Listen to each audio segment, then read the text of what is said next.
बिस्मिल्लाहिर्रहमानिर्रहीम। तमाम भैंस वाले मेहरबानी करें, अपने अपने बाड़ों से अपने अपने घरों से बाहर आए। भैंस का खर्चा कमो पेश 850 रुपये हो गया है।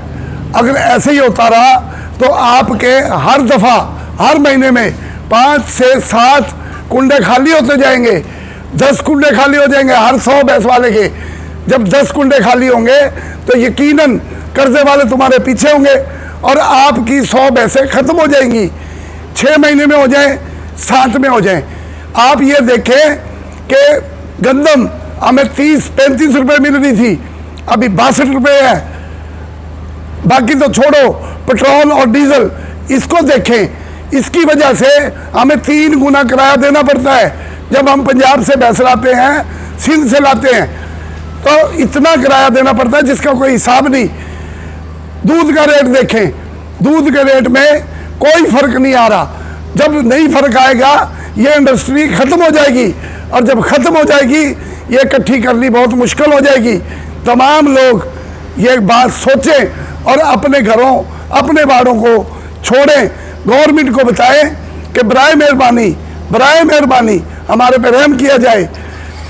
अगर आप मेहरबानी करेंगे तो हम लोग अपने बच्चों को इसी तरह पालते रहेंगे और तमाम लोगों को अच्छे से अच्छा दूध मुहैया करते रहेंगे।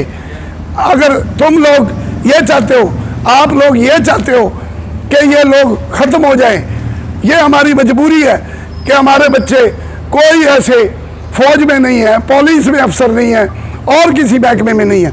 हमारी 3री-4थी नस्ल इसी काम पे चलती आ रही है।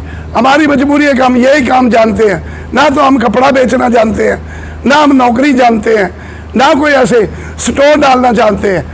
जो हम सूखा काम करें, हम कर सकते हैं सूखा, लेकिन हमें आता ही नहीं।